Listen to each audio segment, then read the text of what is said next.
Hey everyone, and welcome to another Yogi Misfit sessions. My name is Danny Plumpoon, and I'm your host.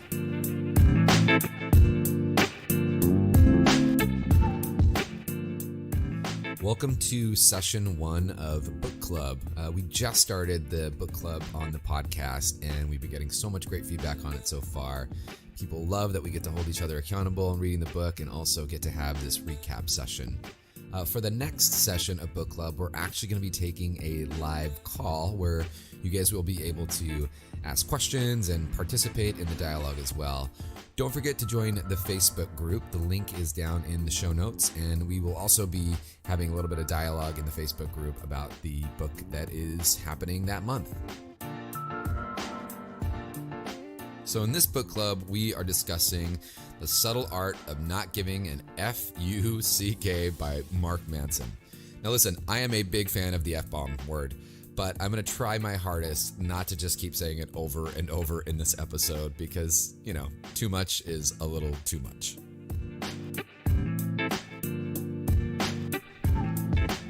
And make sure you check out show supporter Seawall House Yoga Retreat Center in Northern Maine. They've had ongoing yoga retreats since 1997 that are designed to fit your schedule with coming and departing days of your choice. They've got a ton of workshops happening for 2019. Things like vegan cooking and yoga, July 16th to 20th, stand-up paddleboard from August 12th to the 15th, Free the Artist and Yoga, It's a Paint Thing, August 18th to the 23rd, Women's Mental Health Weekend, Labor Day Weekend, and their popular annual Yoga and Writing Weekend this year on Columbus Day, October 12th to the 14th. All the workshops are hosted by fabulous presenters and are great gift civic ideas for giveaways. Treat yourself or do it with a friend that you loved. Check out their TripAdvisor, Facebook, Twitter, and Instagram, and join their newsletter too at www.seawallhouse.com. That's www.seawallhouse.com. Updates or call them at 646-316-5151. So I'd like to take a moment to tell you guys about my friends at Rise Bar. If you are anything like me, or you know me, I am always hungry and always need food on the go. I pretty much always carry one of these bars in my bag or in my scooter or my bicycle bag, whatever it is. But they're super yummy, really good snacks on the go. They're gluten-free, they're non-GMO, they're soy-free, they're peanut-free, there's no extra sugar added. They're really, really, really yummy snacks. And the best part is they come in whey protein and plant-based protein. So if you're vegan, you have an option as well. Check them out, risebar.com, and use the code DANNY25. That's DANNI 25 to get a little discount at the end.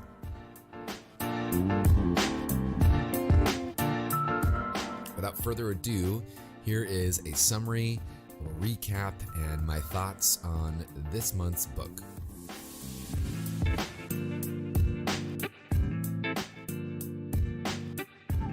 So what I really got from the book, and even in just the start, is like where we are dispensing our fucks, so to speak.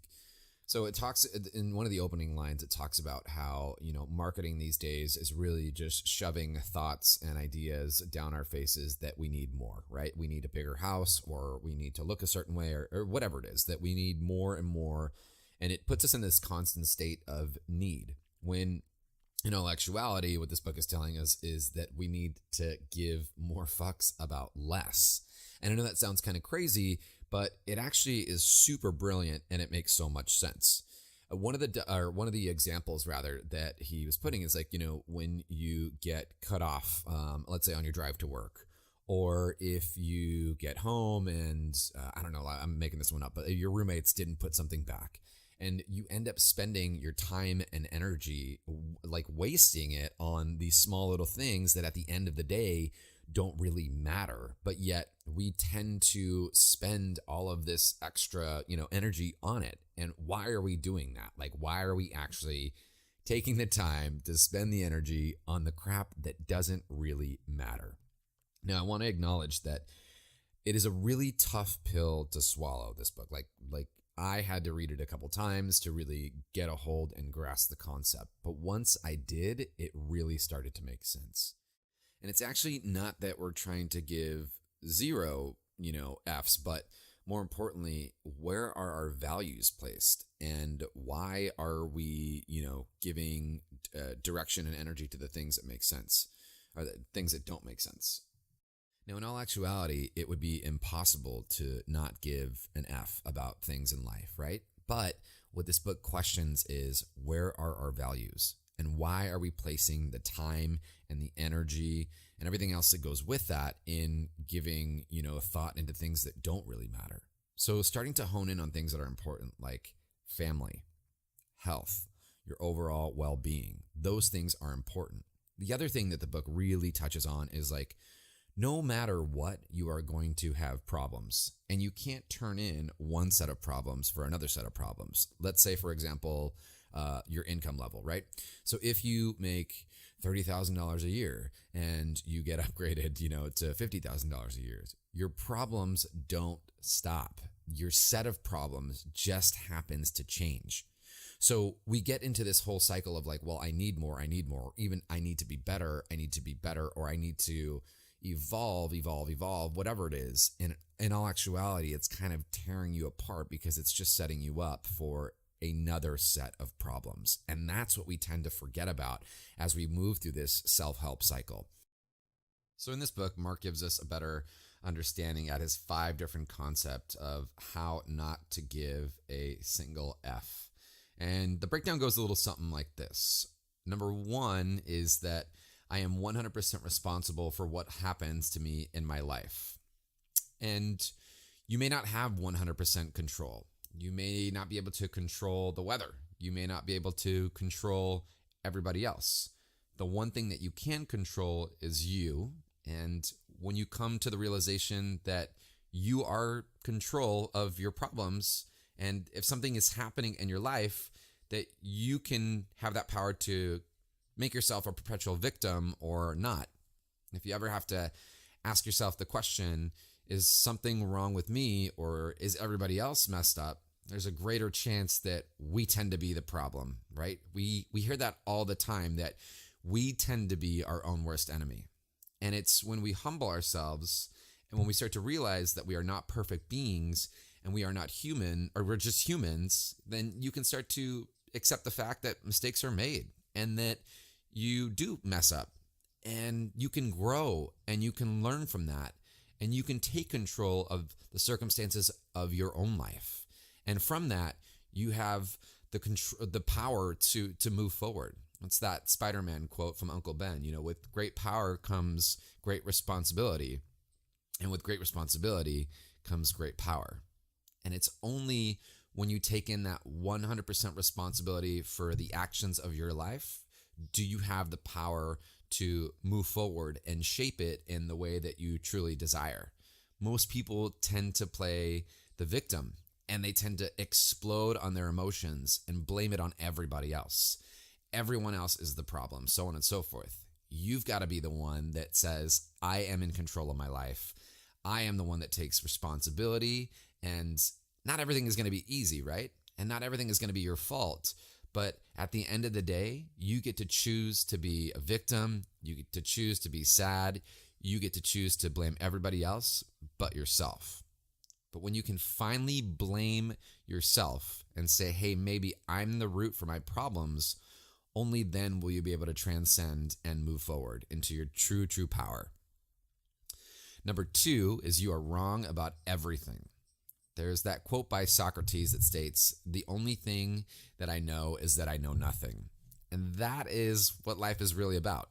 It's about understanding that we are seeking for perfection and truth without never actually attaining it. You'll never be really 100%, but you can be a little less wrong than you were the day before. And 5 years rather from now, you can look back and be like, I was wrong about this and I was wrong about that. And just like now, you're thinking about 5 years ago, hey, maybe I was wrong about a couple things, right? It's not about being right. It's not about certainty. It's about trying to see if you can view that the world isn't black and white. It's not looking at someone being black and white, but there's multiple sides and there's gray area. And in that gray area, we find growth and progress.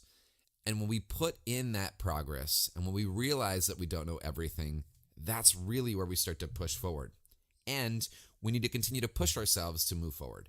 Surround ourselves with people that push us and challenge us to continue to move forward.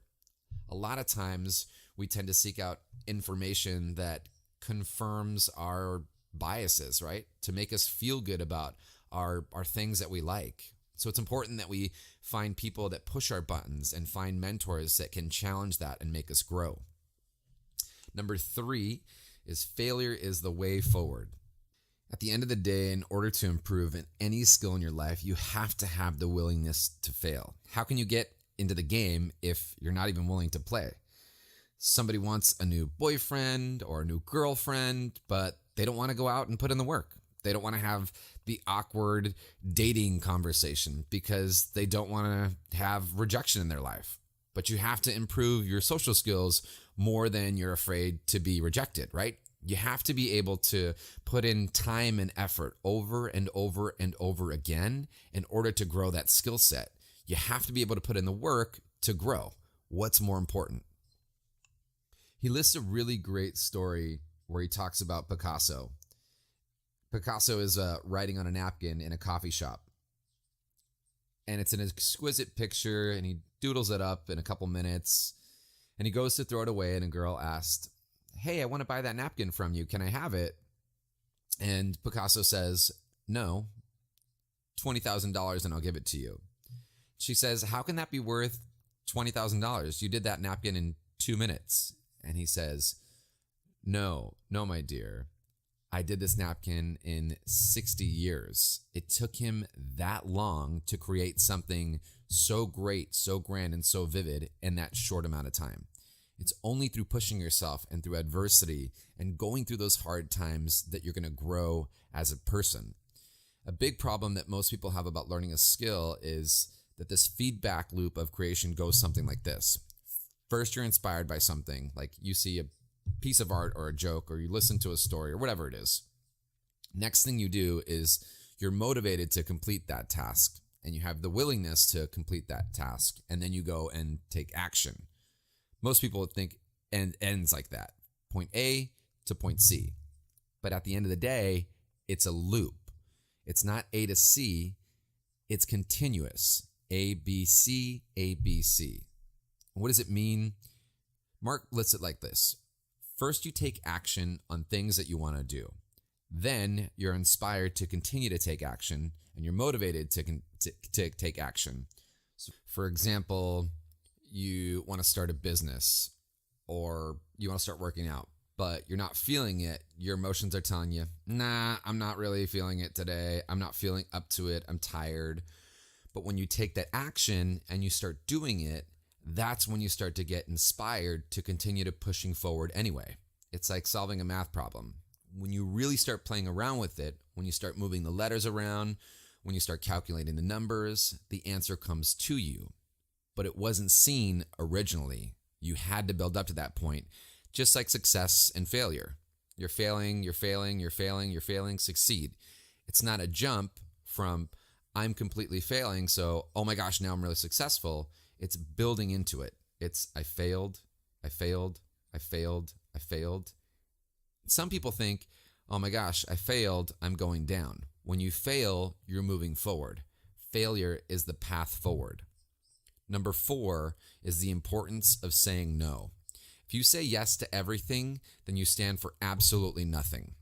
In today's age, especially here in the Western world, where we're told to be smiley and happy and polite, you'll be blown away if you go to a place like Russia, where people seem cold and harsh and brutal.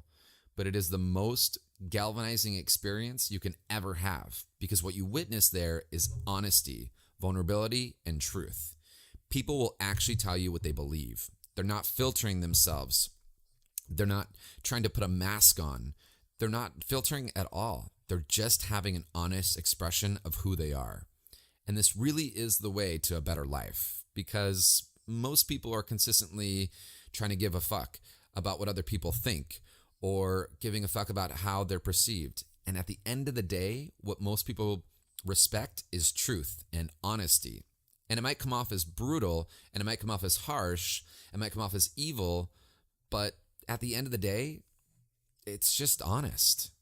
And it's honest signals, because wouldn't you rather have someone important in your life that tells you how great you are, or how good you look in the mirror, or, you're such a great person, when the reality is that you're the opposite, right? Because would you rather have a friend who tells you how awesome you are and how everyone loves you and how beautiful you look, when the reality is the opposite, that people, perceive you differently, or that you're not the nicest person? Or would you rather have someone that tells you, hey, you're actually kind of being a jerk, or, you're not really following through, or whatever the case may be? Would you rather have someone that's honest with you, or someone that's not honest with you? A great example is like when you walk around and you have, food on your face or whatever. Would you rather have someone that doesn't say, hey, you've got a little like ketchup on your chin or whatever it is? Or would you rather just walk around with ketchup on your chin? For me, I more appreciate the honesty than not.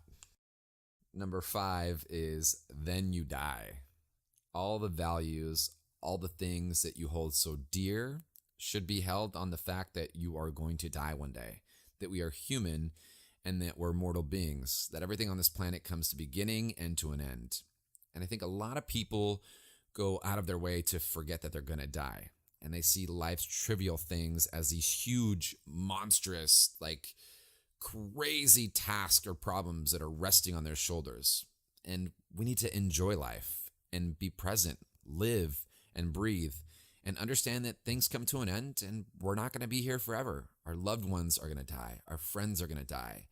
The only thing that's consistent in life is death. It's the one thing that's certain and that's always consistent. So really focus on your core values. Like, what really matters to you? What are you going to care about when you're 80, 90 years old, if you're lucky to live that long? What are you going to be thinking about? What are you going to wish that you have done? Or are you going to sit there and think, I still have time, I still have time, I still have time? The truth is, we don't have that much time. And if you wait and wait, time is going to just fly and you're going to wonder where it all went. So stop waiting and start taking action. When you know you're going to die, when you feel it, like really, really, really feel it deeply inside of you on a physical level, that one day you won't be here, you'll finally be free. You'll no longer be afraid, and you'll have accepted that one day you're going to die. And it seems scary, but death is inevitable. And it's through that acceptance, it's through accepting your own death, that fear disappears. Because what fear is your fear of death. And when you no longer fear death and you embrace it, you can finally live. I hope you guys enjoyed this book just as much as I did. Now, I know there are a lot of big and heavy, meaty parts to it, but take it step by step, have a second read, and I can't wait to hear your guys' comments in the Facebook group.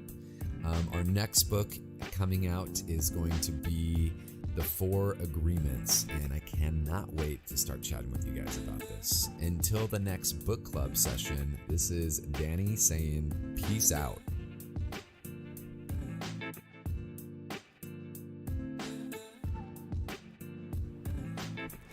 And guys, remember to check out Seawall House and all the amazing workshops they've got planned for 2019. That's www.seawallhouse.com. SEWALLHOUSE.com.